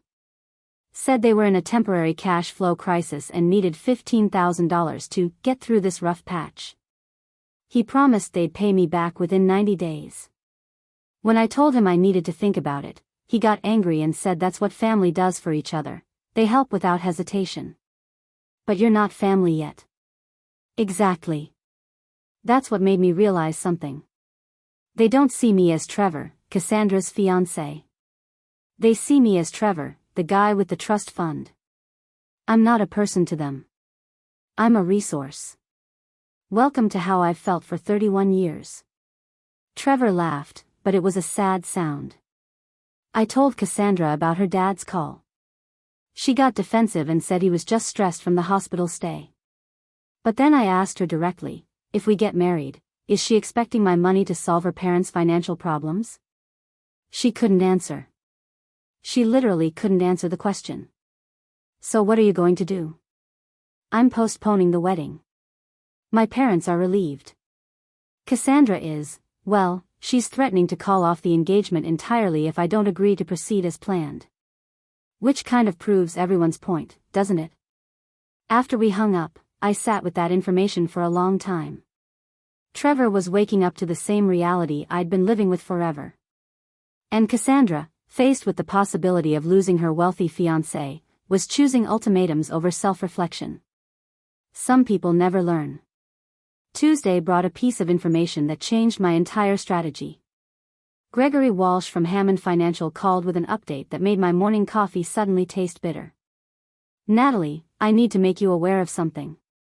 We received a call from a bankruptcy attorney named Lisa Hernandez. She's representing your parents in a potential Chapter 13 filing. My stomach dropped. Bankruptcy? Apparently they're exploring it as an option. Chapter 13 would put an automatic stay on all collection activities, including our mortgage review. It would force us to accept a court-approved repayment plan and essentially neutralize your leverage. Can they do that? Just declare bankruptcy to get out of this? Technically, yes. If they can prove they're genuinely insolvent and not just gaming the system. But here's the interesting part, Hernandez called to feel out whether we'd be willing to negotiate before they file. Filing bankruptcy is expensive and damages credit for years. They're trying to see if we'll blink first. What did you tell her? I told her that any negotiations would need to go through your attorney and that we're prepared to participate in bankruptcy proceedings if necessary. I also mentioned, purely as a factual matter, that bankruptcy trustees tend to look very carefully at recent large expenditures, like planning a $95,000 wedding while claiming insolvency. I smiled despite the tension. How did she respond? She got very quiet and said she'd need to review some things with her clients. My guess is your parents didn't mention the wedding expenses when they consulted with her. After hanging up, I immediately called Jennifer. They're threatening bankruptcy, I said. Is this real or another bluff? Let me make some calls. 20 minutes later, Jennifer called back. I spoke with Lisa Hernandez. She's a legitimate bankruptcy attorney, and she did meet with your parents yesterday. But here's what's interesting, she hasn't been retained yet.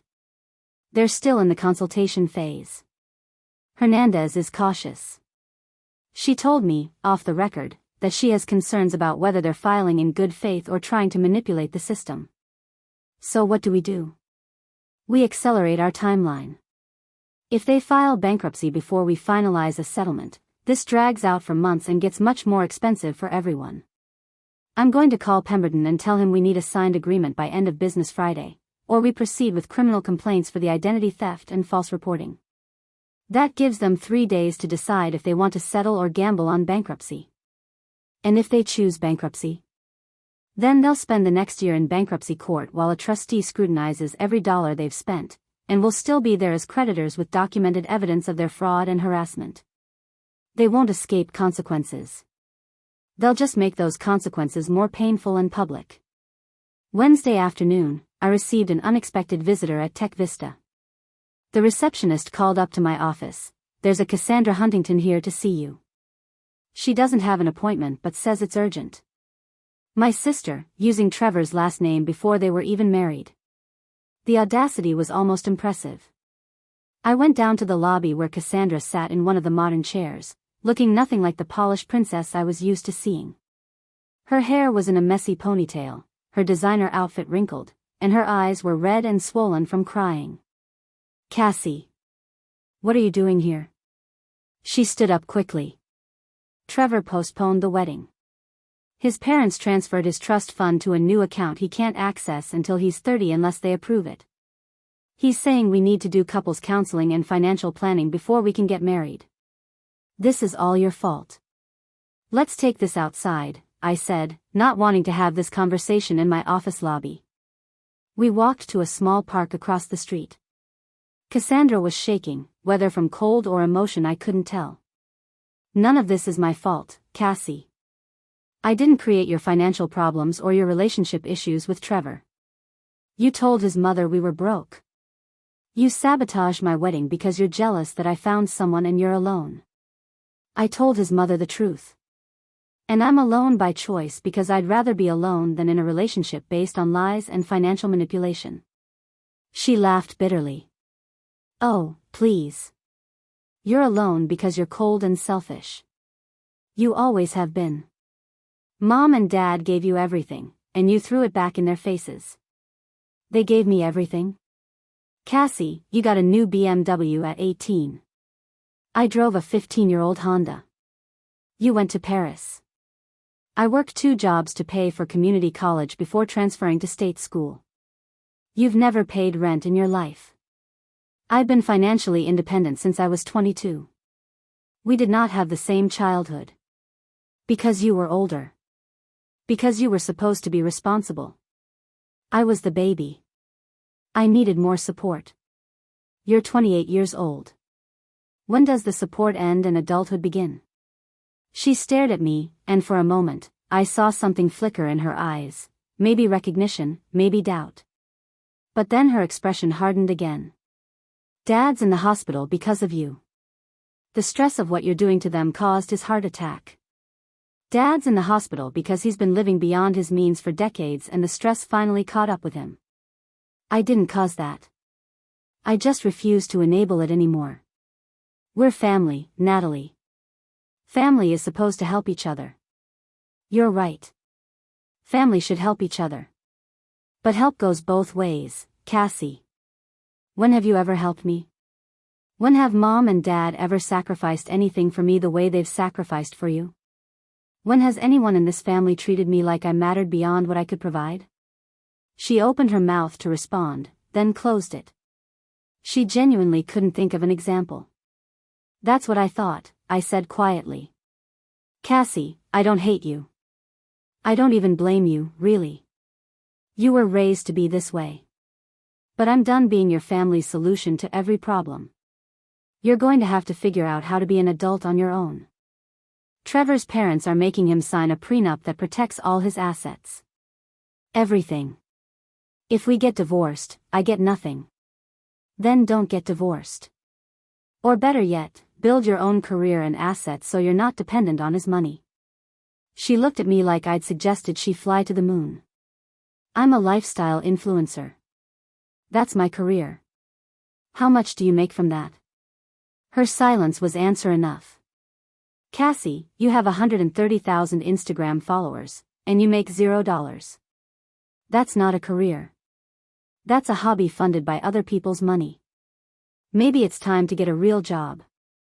I can't believe you. You're supposed to be my sister. I am your sister. That's why I'm telling you the truth instead of letting you continue down a path that ends with you divorced and broke at 40. Trevor's parents are doing you a favor by forcing you to face reality now instead of later. She stood up abruptly. I hope you're happy.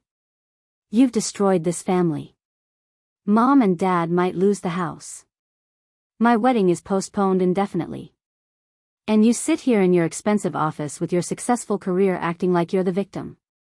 I don't think I'm the victim, Cassie.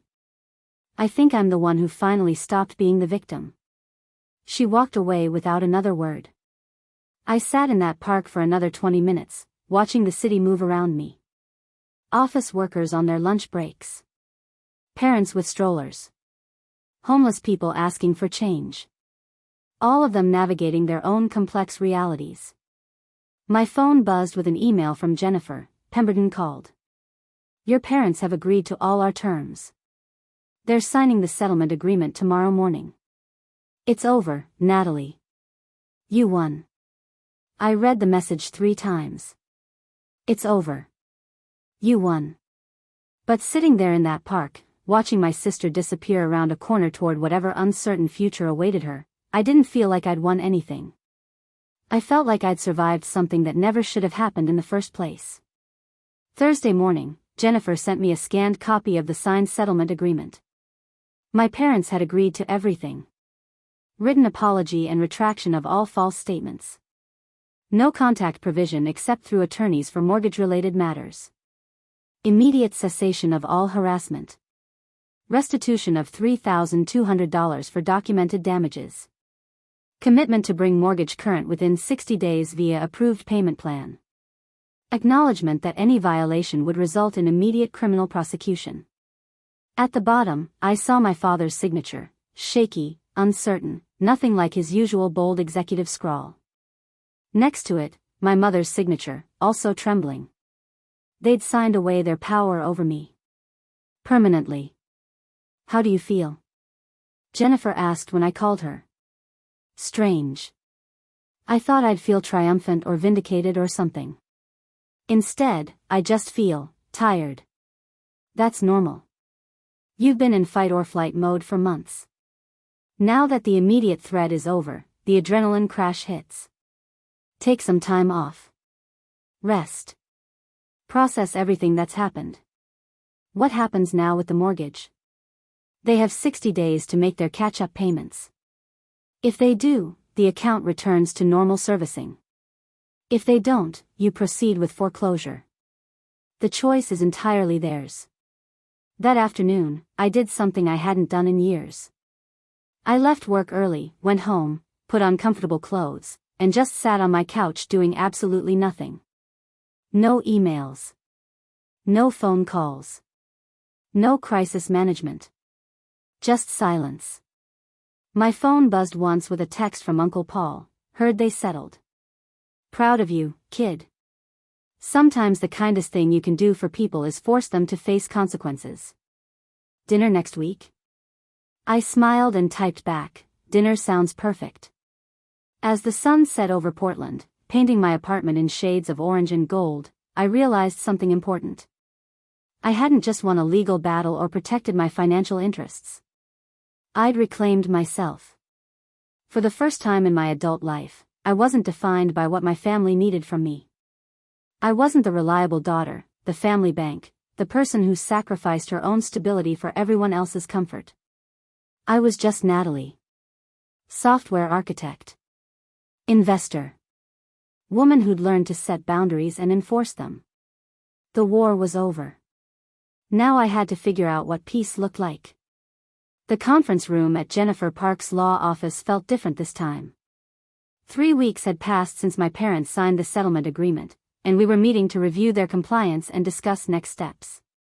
But this wasn't the war room it had been during the height of the conflict. Today, it felt more like a debriefing. Jennifer spread several documents across the table. Let's go through where things stand. Your parents made their first catch-up payment on schedule, $4,235, which covers 1 month of arrears plus current payment. They have one more catch-up payment due in 30 days to bring the account fully current.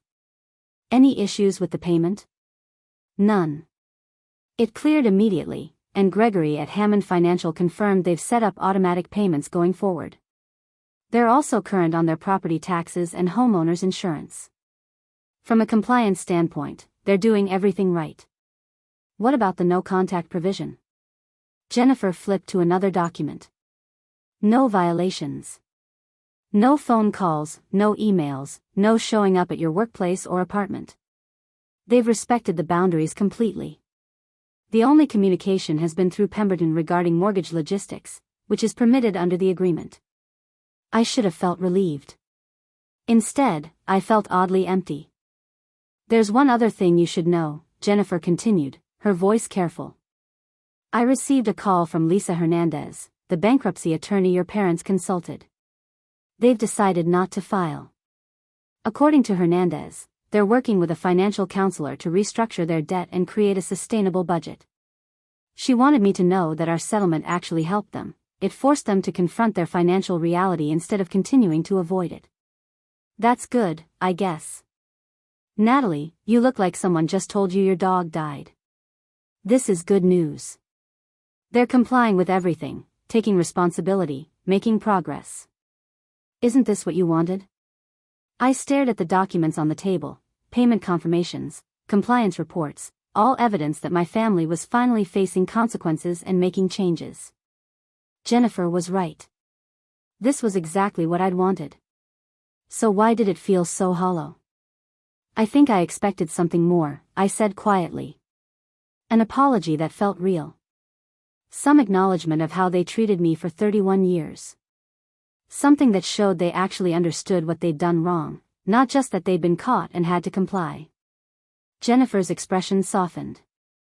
Legal settlements deal with actions, not emotions. You got justice in the form of enforced boundaries and financial accountability. But closure? That's something different. That's something they have to choose to give you, and you can't force it. That evening, I met Uncle Paul for the dinner we'd been planning. He'd chosen a quiet Italian restaurant in Northwest Portland, the kind of place with checkered tablecloths and family photos on the walls. You look exhausted, he said as soon as I sat down. I feel exhausted. Is it supposed to feel this anticlimactic when you win? Paul smiled sadly. You didn't win, Natalie. You survived. There's a difference. He poured wine for both of us. Your father called me last week. First time we'd talked in over a month. What did he want? He didn't want anything. That's what surprised me. He just talked.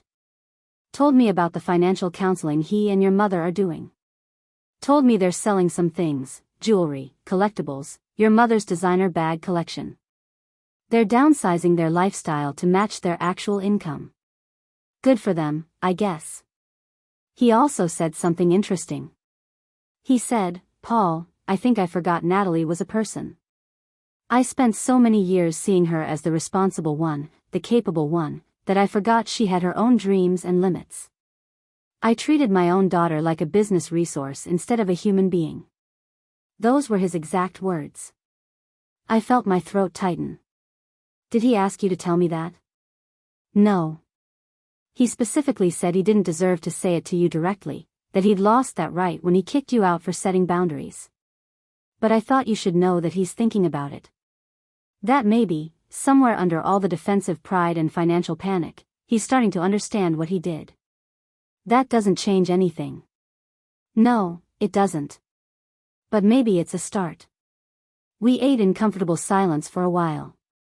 Paul had always been the family member who seemed to exist outside the dysfunction, observing without fully participating.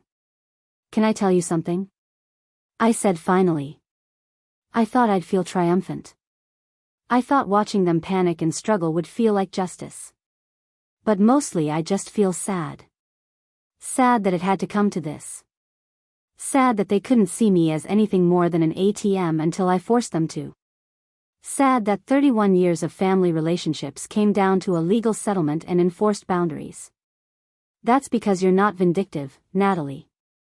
You're someone who wanted to be loved and valued for who you are, not what you could provide. The fact that you're sad instead of triumphant proves you're not the cold, selfish person they accused you of being. Then why do I still feel guilty? Because they trained you to feel guilty for 31 years. That doesn't disappear overnight just because you set boundaries. You're going to feel guilty every time you don't rescue them, every time you choose yourself over their comfort. That's the programming. But feeling guilty doesn't mean you're doing something wrong. My phone buzzed with an email. I glanced at it and felt my heart skip. It was from Trevor Huntington. "Natalie, I wanted to update you since you were kind enough to listen during the worst of things. Cassandra and I have decided to end the engagement. It wasn't one big thing, but 1,000 small realizations that we wanted different things out of life and marriage. She wanted someone to fund her lifestyle. I wanted a partner who valued me beyond my bank account. After our conversation, I couldn't unsee what you'd helped me understand. My parents are relieved. I'm heartbroken but also, weirdly, grateful that this happened before the wedding rather than after. Thank you for your honesty when it would have been easier to say nothing. I hope you're doing well. Trevor." I showed the message to Paul. "How do you feel about that?" he asked. "I feel bad for Cassandra. She's 28 years old and has no job skills, no career, no plan beyond marrying wealthy. What's she going to do now? That's not your problem to solve, Natalie. I know.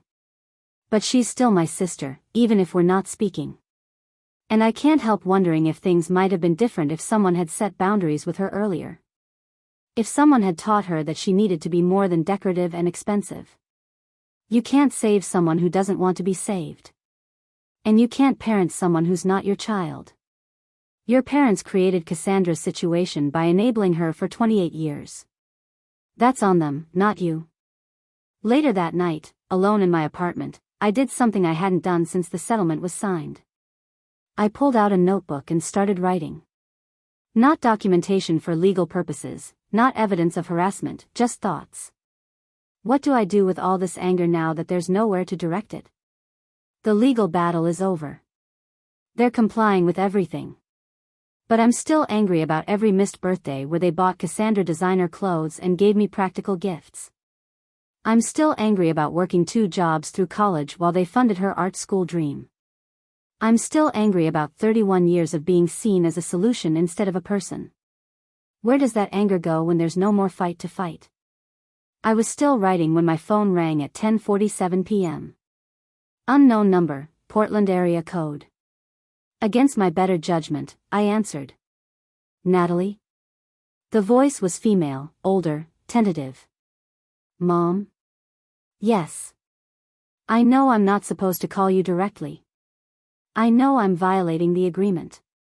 But I needed to. Her voice broke. "I needed to tell you I'm sorry." I said nothing, my hand gripping the phone so hard my knuckles turned white. "Not sorry that we got caught or that there were consequences," she continued, words spilling out like she'd been rehearsing them. "I'm sorry for how we treated you. I'm sorry for making you feel like your only value was in your bank account. I'm sorry for dismissing your accomplishments and taking your generosity for granted. I'm sorry for raising Cassandra to be helpless and you to be invincible, because neither of those things was fair to either of you. Mom. Please, let me finish. I've been in therapy. Individual and couples with your father. And I'm starting to see things I didn't want to see. About myself, about how I parented, about the damage I did by treating you two so differently. You were always so capable, so independent, that it was easy to forget you needed support too. It was easy to take and take and take because you never complained. Until you did. And then I was so angry at you for setting boundaries that I couldn't see you were right to set them. I could hear her crying now, soft hiccuping sobs. I don't expect you to forgive me, she said. I don't expect you to come to family dinners or pretend everything is fine. I just needed you to know that I see it now. I see what I did. And I'm so sorry. I don't know what to say. You don't have to say anything. I just needed you to hear it from me, not through lawyers or settlement agreements. I needed to tell you that you were right. About everything. And I was wrong. About everything. After a long silence, I found my voice. Are you calling because you're scared I'll enforce the no-contact violation? Because this feels like it might be another manipulation. I'm calling because my daughter won't speak to me, and I'm starting to understand why, and that's more painful than any legal consequence you could impose. If you want to enforce the violation, do it. I deserve that. But I needed to say this first. Mom, I don't want to enforce anything. I'm tired. I'm tired of fighting. I'm tired of being angry. I'm tired of wondering if every gesture is genuine or calculated. I know. I made you tired. We all did. And I don't know how to fix that. Maybe I can't.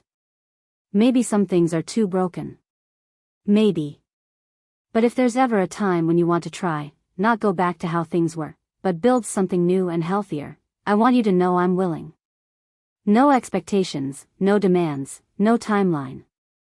Just, if you ever want to try, I'm here. After we hung up, I sat staring at my phone for a long time. Was it real? Was it manipulation?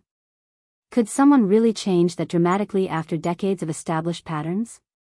I didn't know. And the not knowing was almost worse than the certainty of their manipulation had been. I texted Jennifer, my mother called. Apologized. Said she's in therapy and starting to understand. Violated the no-contact provision but asked if I wanted to enforce it. I don't know what to do with this. Jennifer's response came quickly, that's above my pay grade. That's a question for a therapist, not a lawyer. But for what it's worth, people can change. It's rare, but it happens. The question is whether you want to be around while she figures out if she's one of those people. The next morning, I made an appointment with Dr. Sarah Kim, a therapist who specialized in family dynamics and financial abuse. If my mother was in therapy trying to understand her behavior, maybe I needed therapy to understand how to move forward.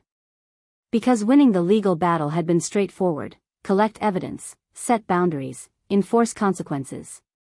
But figuring out what came after winning? That was infinitely more complicated. Friday afternoon, I received a registered letter at my office. Not a legal document this time, but a handwritten letter on expensive stationery. It was from my father. Natalie, your mother told me she called you. I want you to know that wasn't planned or coordinated. She just reached a breaking point and needed to say what she said. But her call made me realize I owe you words too. Not through lawyers, not through intermediaries, but from me to you. I failed you as a father. I prioritized image over substance, Cassandra's happiness over your well-being, and short-term financial band-aids over long-term responsibility. I treated you like an employee, not a daughter. I expected you to fund our lifestyle while criticizing yours. And when you finally set boundaries, I punished you for it instead of examining why those boundaries were necessary. The heart attack was a wake-up call in more ways than one. Lying in that hospital bed, I had time to think about what mattered.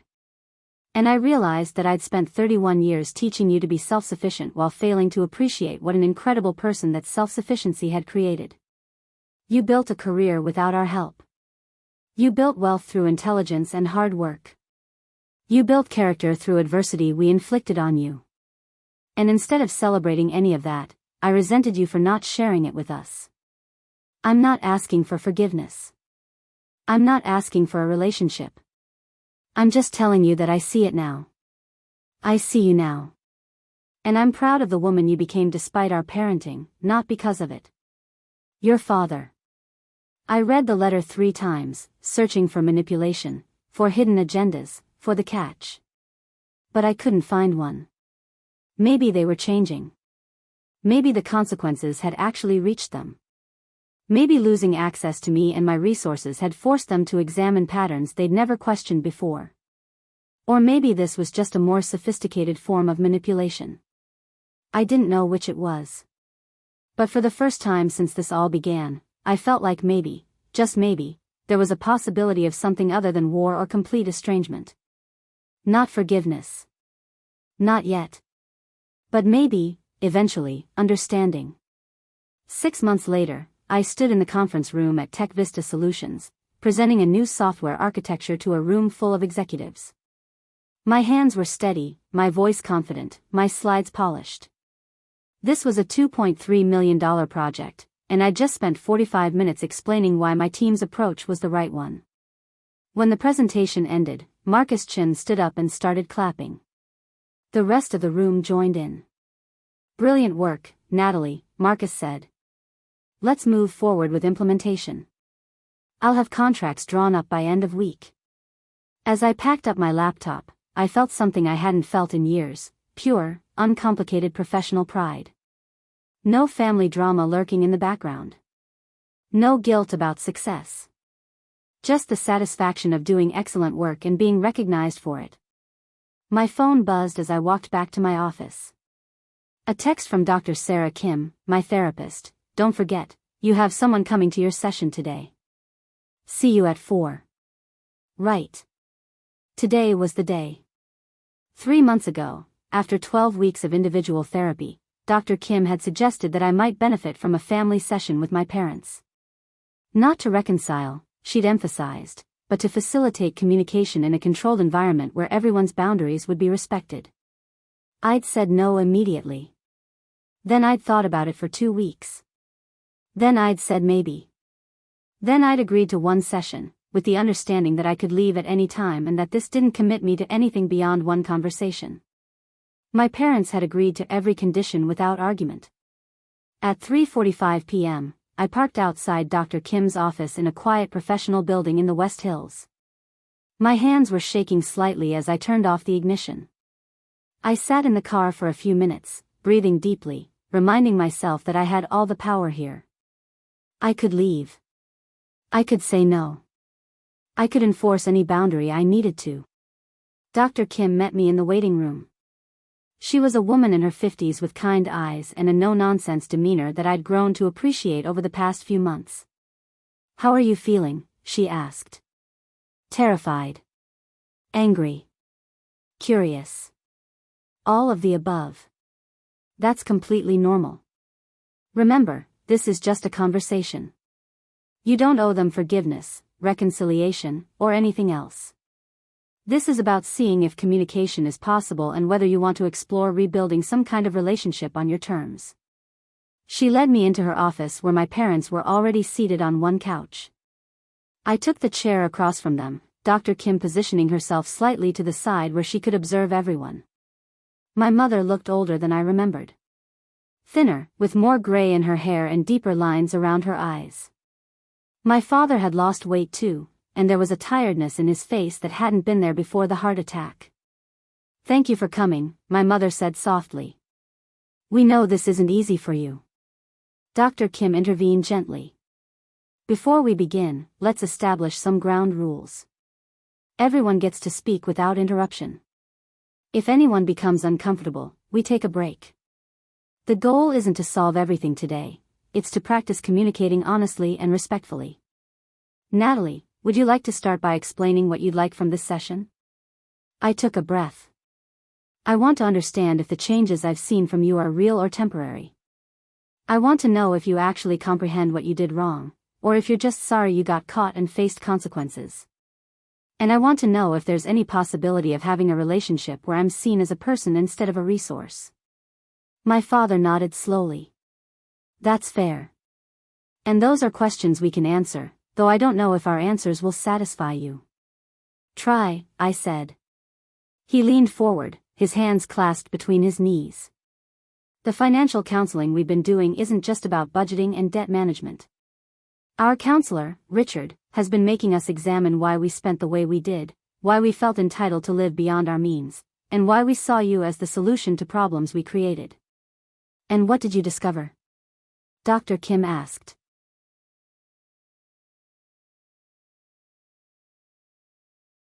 My mother spoke up. I discovered that I was trying to recreate the lifestyle I grew up with. My parents were wealthy, old Portland money. When I married Gerald, I thought we'd live the same way. When his salary wasn't enough, I convinced myself that it was temporary, that we'd get there eventually. Every time we fell short, I'd refinance or borrow or find another band-aid. And every time you succeeded professionally, Natalie, it felt like proof that we should have that lifestyle because you could afford to share it with us. You treated my success as a family asset, I said. Yes, she admitted. And I can see now how deeply wrong that was. Your success belonged to you. You earned it. We had no right to it. My father cleared his throat. I've been examining my relationship with both of you, you and Cassandra. The counselor asked me to describe each of my daughters, and I realized something awful. When I described Cassandra, I used words like sensitive, artistic, needs support. When I described you, I used words like capable, independent, doesn't need help. I didn't describe either of you as people. I described you as categories. One who needed resources, one who had resources. That's exactly how it felt, I said quietly. I'm sorry, Natalie. I'm sorry that I forgot you were my daughter who might want support, encouragement, or just a father who was proud of her without expecting something in return. Dr. Kim looked at me. How does it feel to hear them say these things? Honestly? I don't know. Part of me wants to believe them. Part of me is waiting for the other shoe to drop, for the moment they ask for something and I realize this was all just a more elaborate manipulation. That's understandable, Dr. Kim said. Trust has to be rebuilt slowly. It can't happen in one session. My mother wiped her eyes. Can I ask you something, Natalie? I nodded. When did you stop feeling like part of our family? When did we lose you? I thought about it carefully. I don't think there was one moment. It was cumulative. Every time Cassandra got something I'd been told we couldn't afford. Every time my accomplishments were dismissed as just what you do. Every time I helped financially and it was expected rather than appreciated. Every time I needed support and was told to figure it out myself while Cassandra got rescued. It was 31 years of small cuts that eventually bled me dry. And the wedding demand was just the final one, my father said. The wedding demand was when I finally had the resources and leverage to say no and make it stick. But yes, it was the final straw. We sat in silence for a moment. What about Cassandra? I asked. How is she doing? My parents exchanged glances. She's struggling, my mother admitted. The engagement ending was hard on her. She's moved back home temporarily while she figures things out. She got a job, her first real job, working at a boutique in downtown Portland. She's learning what it means to live on a salary instead of allowances and credit cards. How's she handling it? Not well at first, my father said. There were a lot of tears, a lot of anger at us for not continuing to fund her lifestyle. But she's slowly adjusting. She's in therapy too. We all are. That's good, I said, and I meant it. Dr. Kim checked her watch. We're coming to the end of our session time. Natalie, do you want to discuss next steps? I don't know what next steps look like, I admitted. They don't have to be dramatic, Dr. Kim said. They could be as simple as occasional emails. Or another session in a month. Or coffee with one parent at a time. Small steps that let you test whether this progress is sustainable. I looked at my parents, really looked at them. They seemed smaller somehow, diminished. Not by physical size but by the loss of the inflated self-importance they'd carried for so long. I'm willing to try emails, I said finally. Not about money, not about Cassandra, not about the mortgage. Just, normal family things. If that goes okay for a few months, maybe we try coffee. We'll take whatever you're willing to give, my mother said. And if you change your mind at any point, we'll respect that too. As I drove home that evening, I felt something unfamiliar, not forgiveness exactly, but maybe the possibility of it someday. My parents had hurt me deeply, but they were at least trying to understand and change. That was more than I'd expected. My phone rang as I pulled into my parking garage. It was Rachel from work. Hey, are you free for dinner? A few of us are meeting at that new Thai place on Burnside. Actually, that sounds perfect.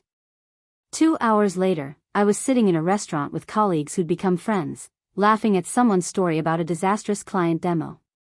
These were people who knew me as Natalie the software architect, not Natalie the family ATM. People who valued my opinions and company without expecting me to solve their problems. This was the life I'd built for myself. Not perfect, not without its own challenges, but authentically mine. My phone buzzed with an email from someone named Amanda Chen. Ms. Richardson, I was given your name by a therapist who specializes in family financial dynamics. I'm in a situation with my parents that sounds similar to what I understand you experienced. They're pressuring me to co-sign on a loan for my brother's business, and when I refused, they started a campaign to make my life difficult. I don't know what to do. Would you be willing to talk? Tomorrow, I'd wake up in my apartment that I'd chosen and paid for myself. I'd go to work at a job where I was valued for my skills. I'd help another person escape family financial manipulation. I'd maybe have another coffee with my mother, or maybe I wouldn't. But whatever I did, it would be my choice. And after 31 years of my choices being dictated by family obligation and guilt, that freedom was the sweetest victory of all. Up next, you've got 2 more standout stories right on your screen. If this one hit the mark, you won't want to pass these up. Just click and check them out.